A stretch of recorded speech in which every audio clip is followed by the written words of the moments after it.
some of what we heard were some history as to what happened when.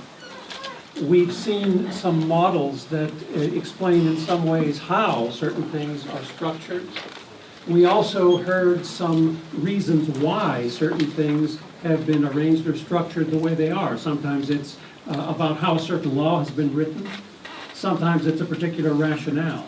And so in all of that, some substantial input, and also some things that maybe were bell ringers, things to think about. And just even for me, going back to Mary Jane's presentation, I spend a lot of my work time consulting with companies who are very, very interested in talent mobility. It's a term we hear all the time. And so to hear, for example, in Mary Jane's presentation, one part of the rationale for adopting standards is that students are already mobile, quite a few of them. So here we have students who are the talent of the future. Many of them are already mobile. Here it is, talent mobility.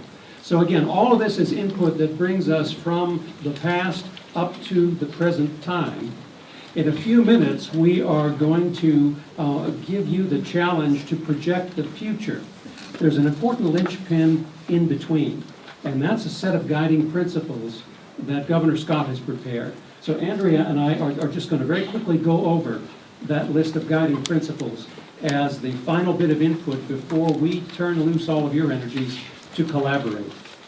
They are under the name tent. Yep, yeah, so under the name tent, you've got these on this handout, a single-page handout. So if everyone can find that, so you have your copy to follow along. And then we are just going to alternate and read each of these out loud. I know we've got visual learners, auditory learners in the room. We're going to look at it from both and hear it from both directions. First guiding principle here is that Florida's students, teachers, and parents benefit from having a strong and credible accountability system in place.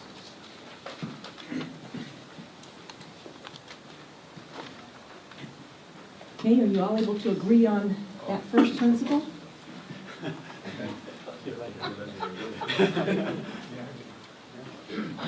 Can I see some head nods in the house? Y'all agree on that? Thank you. Our second guiding principle, Florida's school accountability system must be easy to understand, transparent, and provide meaningful information to further improve our public schools. I'll agree to support that guiding principle. Yes? Yes. Thank you. Okay, the third guiding principle. Currently, the PARCC assessment will require an excessive amount of testing time, will be too expensive, and has been marked by overreaches from the federal government into education policy. Any assessment solution must account for these deficiencies. How do we feel about that? Agree. Any comment?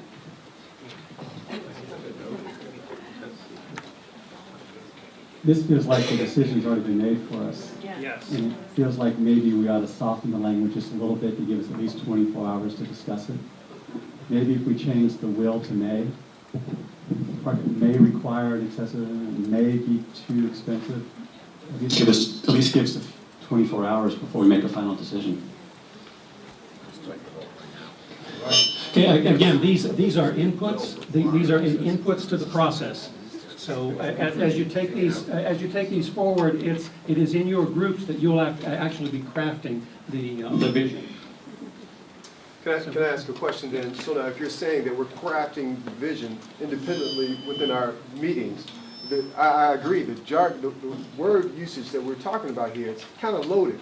And I'd like to kind of lessen that a little bit so that we can have a better understanding as to where we're going, even as we guide or try to find a pathway toward some commonality. Is that fair? Fair enough. Okay, I think we've got number 4 here. Can we tweak this language here? Yeah. I would suggest removing it. Yes, I would. It's not a principle. No, Okay, we made a quick edit to the slide, we can't do that as a handout. But again, everyone has a copy of this, so you can make some tweaks to it and move forward. I would just. It's not really a principle. It's not a It's principle. a statement. Yeah, it's a statement. Number 4 is the principle that addresses the topic. Number 3 is an indictment of an approach. Exactly. Take it general.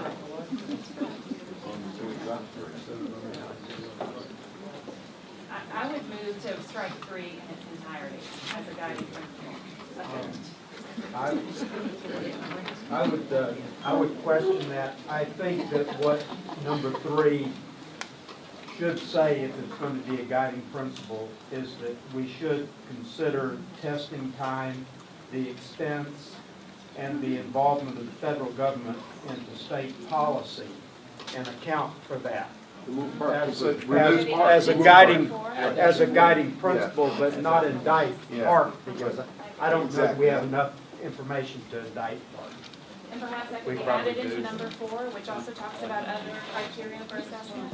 You could do that, but I believe that as a principle, you need to look at time and cost. Should we consider testing time, expense, involvement of federal government? But why are we discussing number 4 and number 3 when they're the same thing? Florida's new assessment, and then we're discussing Park. 3 and 4 are, if you think about it, you can incorporate 3 into 4 so that it becomes one principle rather than 2. It's stating that we're not going to. But I think 4 says something slightly different. 4 is an I assumptive get clause. the timing issue, no, but I get the timing issue in 4 as a different issue, for example, from the amount of testing time. Yes. So I think the concept, though, that there are sort of core issues, which is we don't want a test that requires an excessive amount of time. We don't want to have it be too expensive. We don't want overreach. Correct. Yeah. That's that we, and if you've had those, and then 4 seems to be that, I take that as the results from the assessment will be available to the administration side of things. So I didn't see that as the same timing issue. I agree, but perhaps just a comma, Marshall, at the end of 4, and should consider testing time, expense, and involvement of federal government. I think, is that to your point? Exactly.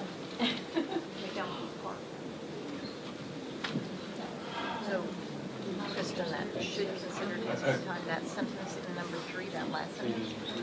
I guess the only concern I have there is you could almost put a comma after every period and then you have a really long run-on sentence. Mrs. Albertson taught me not to do that. I think there's slightly different concepts and there's some value to the retaining the value statements that are in 3 and finding language that frames it as a principle, rather, if that's kind of where the discussion's going. Didn't raise my hand even. Okay, so we're hearing that 3 needs a reframe into the language of a principle. Maybe it needs to be a semicolon and say, and it should. Just drop the current, the park assessment part for starters, and then we look at the words later. Assessment would need to, any assessment we choose would have to have those principles looked at. We take out the whole piece on park and just talk about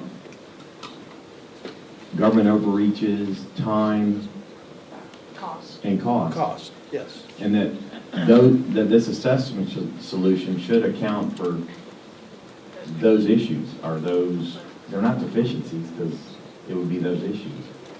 That's correct, whether it's park or whether it's one we develop ourselves, it should account for those issues. So it should include student learning and achievement, ultimately, yes? Student learning and achievement, and I didn't want to just lean on Park so much.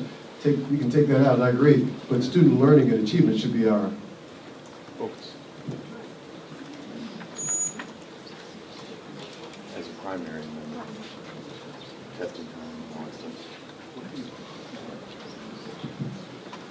This probably won't make some folks real happy, but that's okay.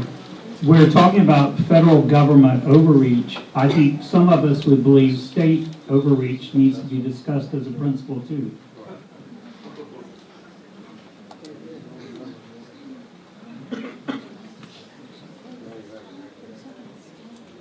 What if this were structured into an if statement and remove the reference to park? Let me just run this by the group based on everything that we're hearing. If 3 were to be framed something like, if an assessment requires excessive testing time, is too expensive, or is marked by overreach, any solution must account for these deficiencies. No, still no go? You could start the sentence just with assessments made, and take out the first page of and that's it, you got it. Okay, assessments made, okay. That's it. Let's do that. Assessments. And take out the deficient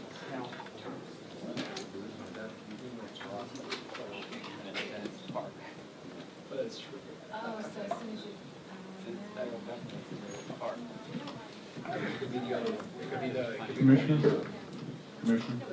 I'm gonna, could I ask you a process question?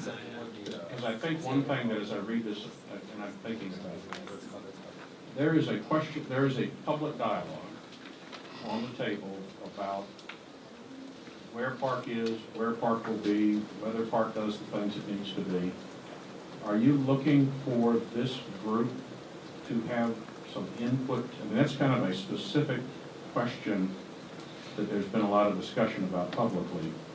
Is that something that would be helpful to have input from this group, drilling down that specific before we're done? And that may be what leads to, I'm not trying to pick a side on this one yet, but really saying that if that's a question you are looking for some input to, it's at least one of the big conversation pieces that's going on in the state. I think that it's important that we examine that issue, and it's part of what we would do, I believe it is tomorrow afternoon, Andrea, if I'm remembering the agenda correctly. We would look at state standard assessments, and thinking back to Vince's presentation, there were probably many, many more, but there are kind of 3 clear options. One would be park, one would be our own custom Florida, and the other would be a shelf or semi-shelf assessment. So yes, it would be very helpful to have input regarding the state standard assessment. Does that answer your question, Marshall? I'm trying to. At least thinking surrounding that. I think it's important that we get that on the table, and this group of very invested stakeholders weigh in on that. Because I think there's often a confusion between Common Core. Without a doubt. This would be Marshall's confusion. Not speaking for everybody else in the room, but sometimes there is a confusion between conversations around the Common Core and conversations around the assessment and accountability model we'll use going forward. And maybe that's what's contained in this particular issue is understanding and making clear what the delineation is between the standards themselves and what the assessment methodology is that Florida should adopt, and the values that assessment methodology should represent for Florida students. Yeah, I don't disagree with you, and I think we've clearly delineated the two and having them as 2 separate discussions, and one of those topics in the morning and one in the afternoon. And I think what you're saying is if we talked about Florida's assessment being aligned to the standards and providing meaningful results in a timely manner and not doing the things that are listed in 3, I think we'd get at a guiding principle. And I know you get it. I just had to have a rubber band around my wrist and pop myself every time I said curriculum, and it took me 3 weeks to stop. There was this gentleman, Randy, and I'll get to you. I just want to clarify, is park on the table or is it not on the table? Is it one of the 3 options or is it not one of the 3 options? That's the question that we need to address so that we can move forward with this. one of the options, I'm sorry. It is one. I'm like a lot of people, I'm struggling with why you would put a product into a guiding principle. And maybe we just talk about whatever our assessment must be cost effective, not test too much, and get timely results and be done with it. Whatever we look for, it might end up being park, it could be, this body can't go thumbs up or thumbs down on the park. I don't see how we do that. We don't have enough information. But I don't see why you put a product in there. As far as overreach, overreach can come at a lot of different levels. It can come from federal government, state government, legislators, outside groups, political groups, local groups. And so I think the value to our assessment is that we get a diverse input on what it should be, like we have in this room, rather than any overreach on anybody from any standpoint.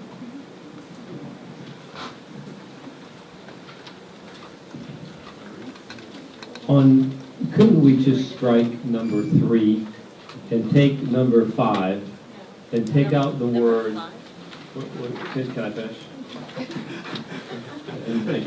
You can't say no when I haven't finished. It's not being open-minded.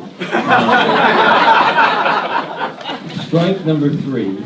If you take number 5 and take the word additionally off, and just say the new assessment should take into consideration our school's district technology readiness levels for computer testing, the time of the testing, cost effectiveness, which is redundant to number 3, and allow comparison to Florida students with other states, you've fixed the problem.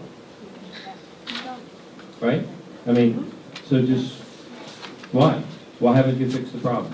Because we want to still look at the federal. It's in number 7. That is going. Overreaching and bureaucratic federal regulations is in number 7. 3 is redundant, and I agree that parks should not be mentioned in here. Take 3 out completely, take 5, get rid of additionally, just say the new assessment should be technology readiness, the time it takes, make sure it's cost effective, and allow students to be compared with other students to states. I make a motion.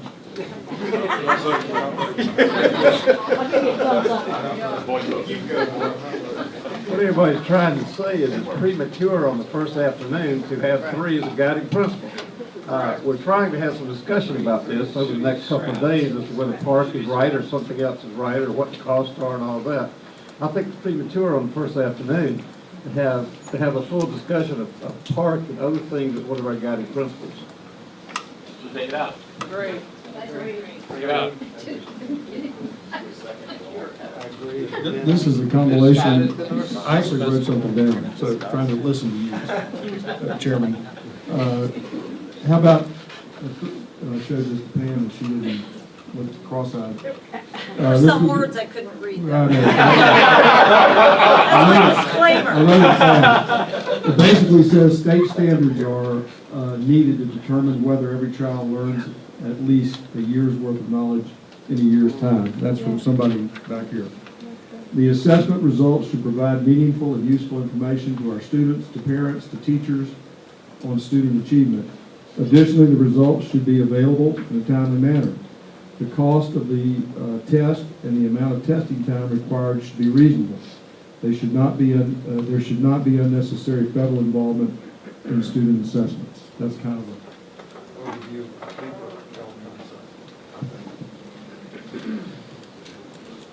I like it. Where are my senators? We're not voting. I think that has to do with the legislative overreaching. There is no legislative. Sure. All right, let's play on. There is no such thing. See if we can't land somewhere on this.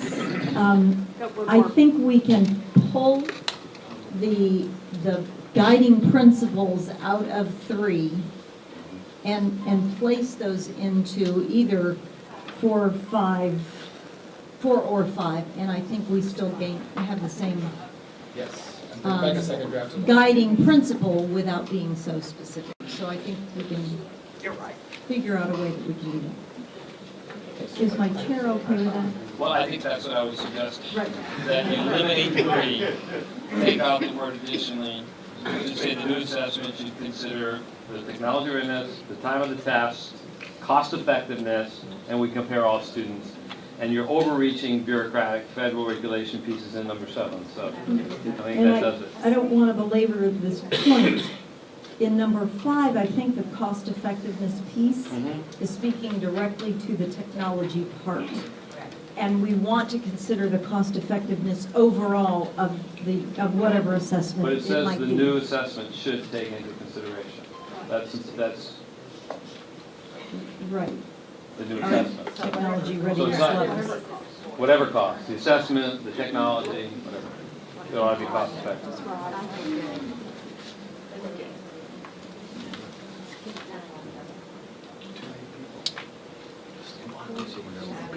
I believe we've come to consensus. Just look at the meetings that have. Yeah.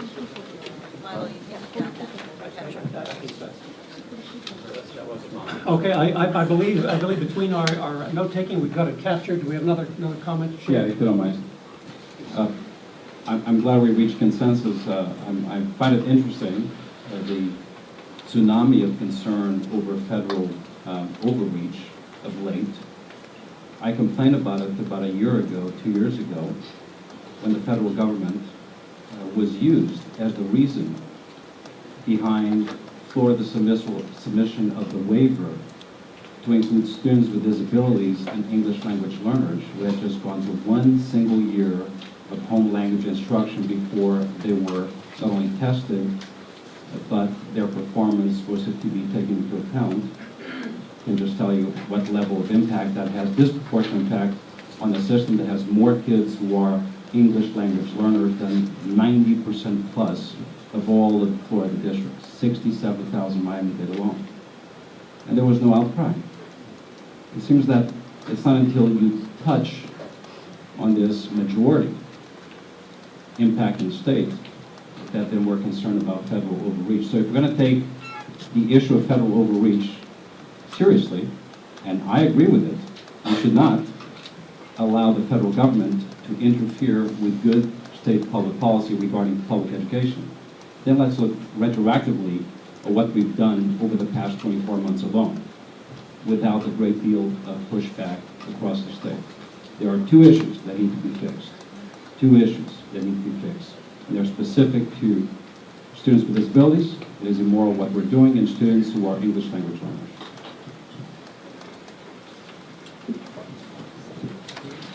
Okay, thank you for that comment.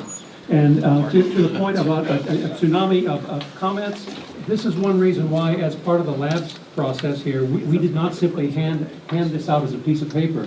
We have it as a piece of paper, we put it on the slide, and we've actually read the words out loud so that we can begin to compare them and consider them. And again, this is input for the process. So we're going to make some tweaks, some edits based on what we heard. Are we okay to particularly don't care when the federal government overreaches either. But number 7, I think encompasses this guiding principle of making sure that every effort in its policies and practices do its best for Florida students, to your point, and I agree with you, by the way, but that's in number 7.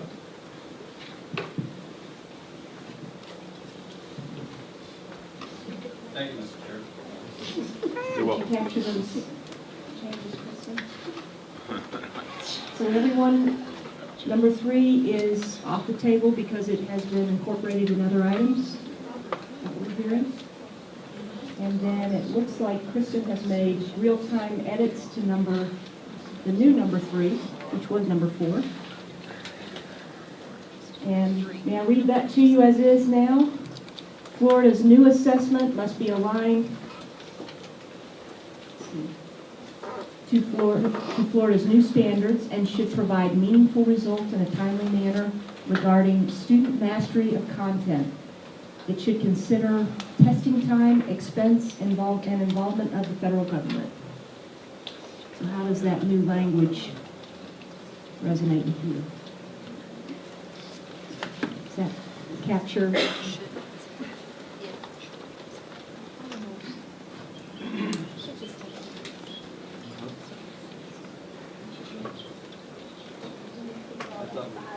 I thought we were talking about This is the new three. that would be five. Not three, just new three, because that's a separate issue. The old three was the whacked out completely. I would like to ask the superintendent to remind me, Dave. Alberto, with that definition, does that help take into account the two groups of students that you discussed, or should there be some comment about varying levels of students or needs of students? Well, I'm going to take it at face value that it includes them at the large share. And after all, the accountability system in the state of Florida looks at overall student population performance in 4 discrete areas, right? But then it pays particular attention to low-performing students, regardless of who they may be. It looks at ELL status, and it looks also at ESE. So I think I'm interpreting from that that would address those groups of students. Now, what I'm also going to be looking for, moving forward, is that the state of Florida do what it must do to, in fact, rectify, and we do have an opportunity, the waiver to address this issue. Without addressing that, there is no fixing the system moving forward.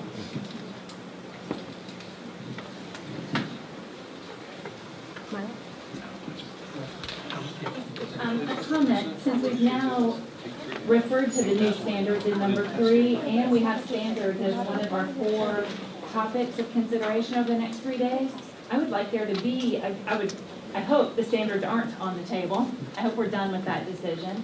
But if we're not, I think we should have a guiding principle that has something to do with the standards that will benefit our students, which really is at the crux, I think, of all of what we're discussing. We don't have a guiding principle at all related to the standards.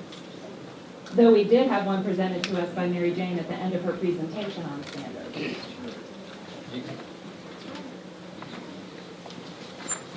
Yes, we did. There was a guiding principle included at the end of that presentation, and it did relate to standards.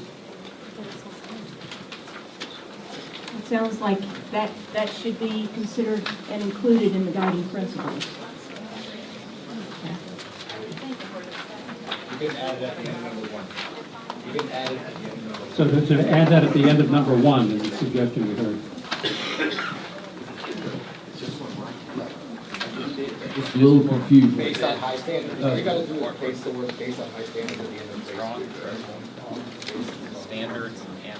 Each of the 4 presentations actually have led us to a guiding principle. So I agree that, and so I was a little confused that might be missing from this group. So do we have a guiding principle on teacher evaluation? Yes, there was one on it. Yeah, I know there's one on all 4 of them, but why are we just focused? Is this just guiding principles for the test? No, because 6 has the evaluation piece.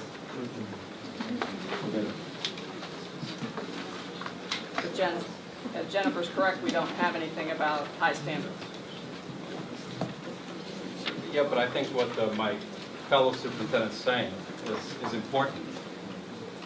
We're spending a whole lot of time just discussing principles specific to assessment.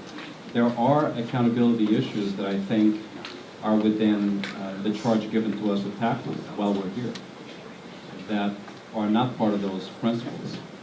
Quite frankly, assessment is important, but it should not drive the conversation. Standards should. Education policy, how students are assessed, how teachers teach.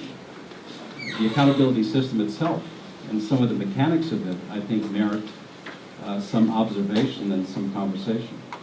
And if the guiding principles are going to now dictate or at least orient our discussion, I'm afraid that some of the nuts and bolts may be left out of the conversation. I didn't want to speak to you, but Joe. You said it better than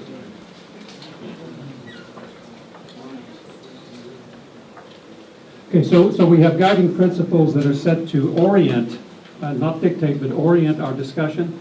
And with the guiding principles that we've inputted, or they've been provided with here, there are also guiding principles from each of the presentations that could all be considered as input to move forward on visioning. Yeah, are we clear? Are there others that we want to read out loud? Yeah, so all those, they're in the handouts for the particular presentations, so absolutely use those as part of this input. Because consider all of this as raw material for the group process that takes place yet this afternoon and for the next 2 days.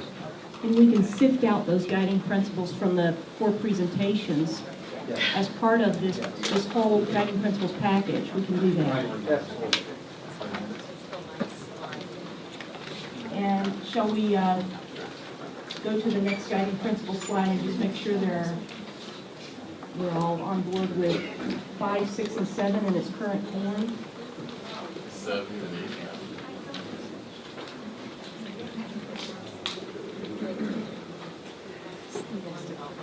8. Me, mine's changed to simple. So number 5 is the Take out old, 3 and just change 5. number 5. Right. Okay, number 5 is the old. Or addition. And add in testing time. Say again? Add in computer-based testing, cost, time of test, and the length or time of the test, and then cost effectiveness. Testing.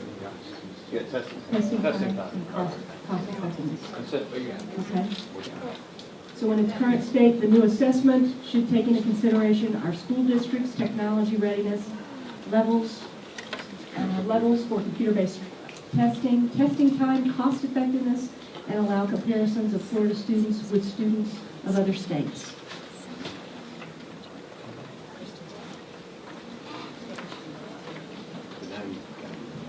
Okay, I think that I don't really have a problem with that, but I do believe that this one was directed specifically at our technology needs, because I know in our districts that is a big issue, you know, how much money it's going to take each individual district to have the resources to be able to actually implement a technology-based assessment. So I just want to make sure that I'm reading it that way, and if anyone else is reading it the same way. Any clarifications on that? It jumped up to number 1, though.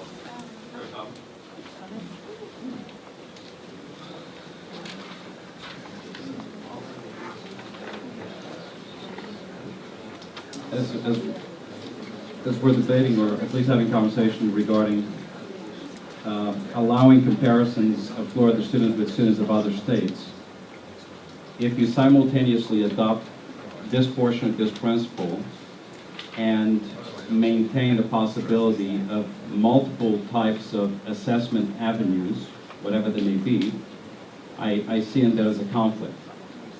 Because something that is necessarily homegrown in the state of Florida may be of value to us, and I believe that to be very true, but it may deny the ability to compare our children's performance to the performance of children from other states. I'm not favoring one or the other, I'm simply making a statement of fact.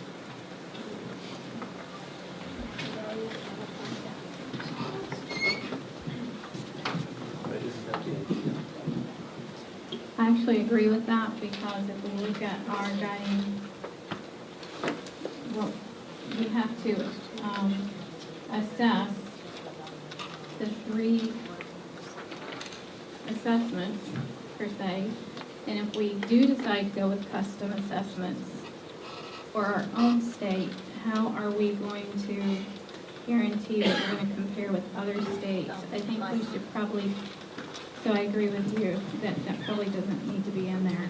I don't think disagree with the statements, except that it says that it should consider.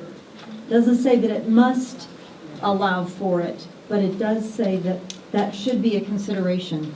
And I have heard that, as I have been hearing folks talk about assessment, both in here today and as we've been out throughout the state.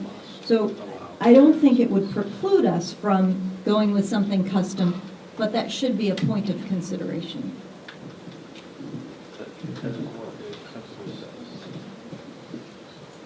Okay, so we're capturing these edits as well, and these tweaks as we move forward. We want to try to wrap this activity shortly here, because we've got lots of energy around the reactions to words that we're seeing, either from on a piece of paper or on the slides. And we're also eager to get you into your teams, so we're working with your words, your ideas in the vision, the overarching vision of the future. So are we on 7 yet? I think we're close. If you'll put 7 up there, I just prefer the word, and it goes along with what Alberto was saying. I prefer the word, Florida should make every effort in its policy and practice to do what is best for all students.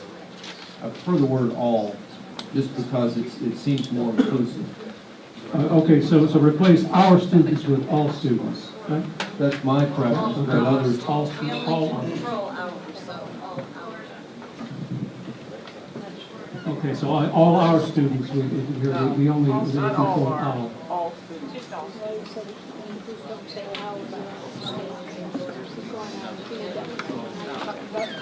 Let me, I'm over here, and when we use the word to be considered, that makes me real nervous. I've considered a lot of things going the opposite direction of people, what they wanted. But I can say I considered it, and I'm not sure what a better term is. What I do know, when it goes back to the technology needs of this state, there are school districts in this state where there are places in their district that literally have no cell service, for example. And for us to expect the state to step up and pay for that, or local districts to pay for that, that is a tremendous financial undertaking. I think we somehow, these 3 days, we've got to recognize the fact that we are expecting some school districts, some communities or school districts to be able to do something that's not feasible financially in the next 2 or 3 years. I think we need to face that fact and then say, we got to figure out a way to finance that. I mean, I'm telling you, we've got those, that's happening right here in Florida.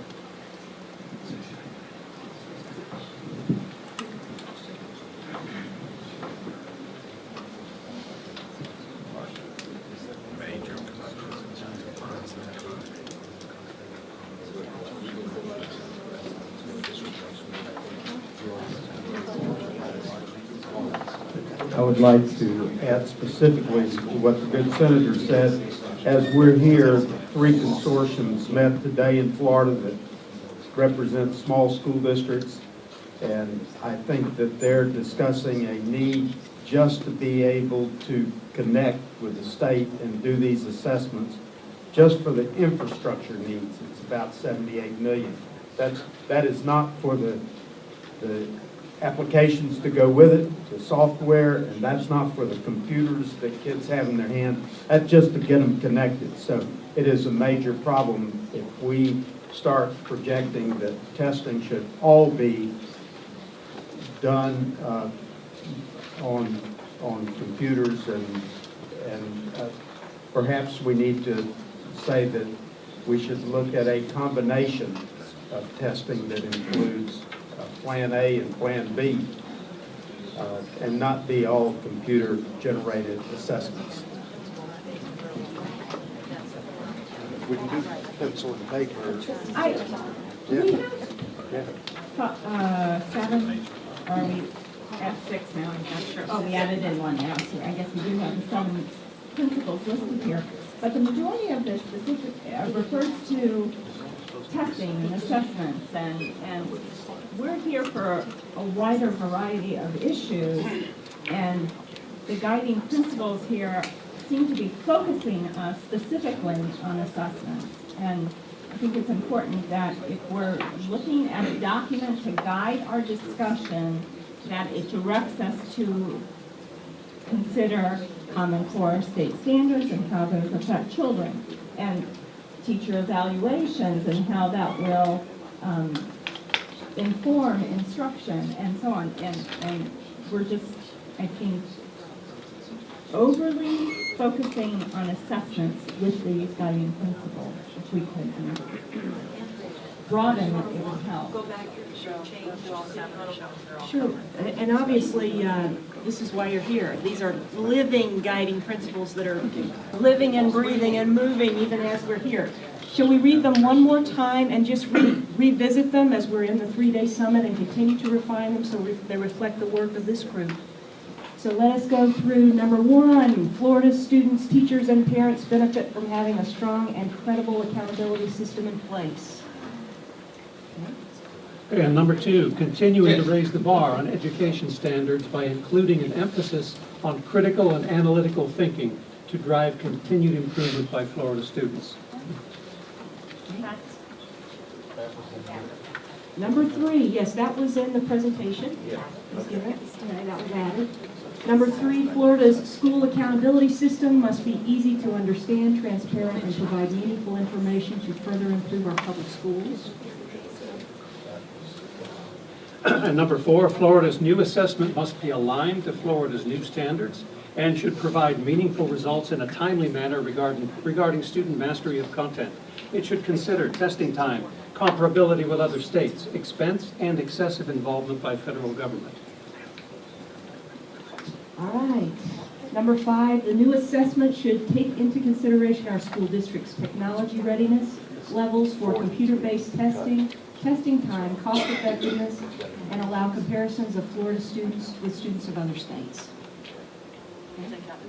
Yes, we've done. We'll take out the We'll duplication. take out the duplication. We'll take that out. Okay, 6, Florida's teacher evaluation system should be compatible with our school accountability system and recognize an individual teacher's contribution to student learning.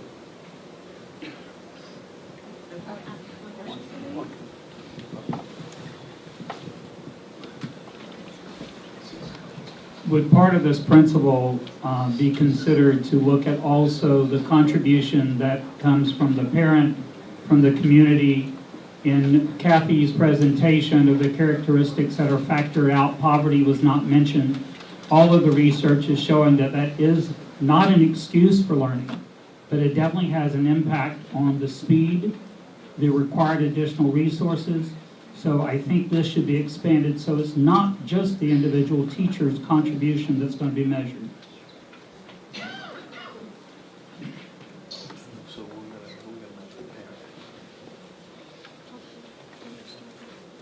Okay, so we captured that recommendation in the real-time record. Should we make a live edit now and then? No. We'll do it after.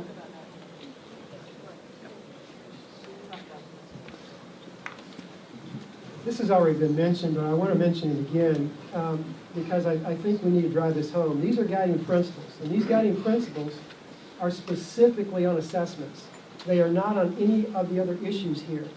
And I mean, if that's what is our plan, that's okay. But there's no guiding principles with the state standards. There's no guiding principles based on assessments. And if that's what our drive is and that's what our purpose is, that's okay. But I don't think that it encompasses the whole board here. The first two. The two. Go back to number 2, thought.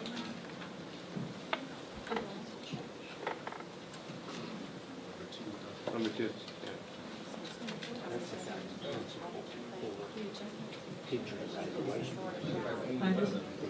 Let me just walk you through real quick, so we can go ahead and break this myth. I think they may all be covered. So the first one is a credible accountability system. Number 2, that's definitely education standards, right? So we start the whole system with standards, and then we build an assessment system. The third one is also the accountability system. A little bit more information on that. Number 4 is assessment.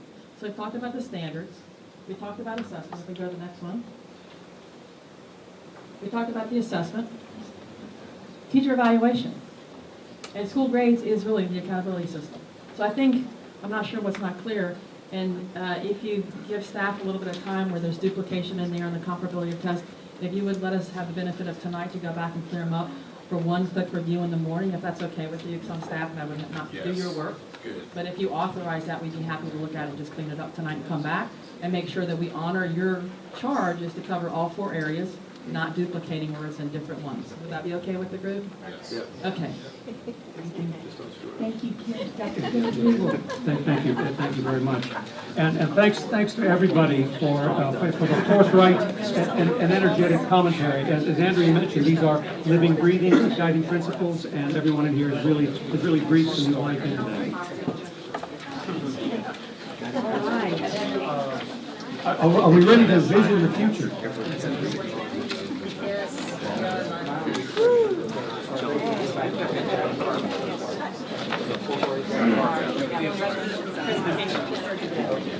All right. So, do you have some good juice left? Till 5:30 or so? We are going to envision the ideal future now, taking into consideration all that goes into building Florida's accountability system, our accountability education system. Let me share with you just some of our collaborative process. You have 8 teams that you've been in this afternoon. Between now and the time we exit on Wednesday, you will have been in 10 team configurations. So you will have met everyone and then some, okay? So what I'd like to encourage you to do is under your table tents, you have a fresh set of green numbers. Grab a number, and you're going to be in a new team. And if I could just have everybody's attention, I'll make this as quick and painless as possible. If I can have everyone's attention. Okay, if we could have everyone's attention in front of the room, please. So instead of 8 teams, we are now going to divide into 5 teams. And so everyone has your new team assignment. When you get to the team area, we are leaving the tropics, and we're going to head over to the forest lab.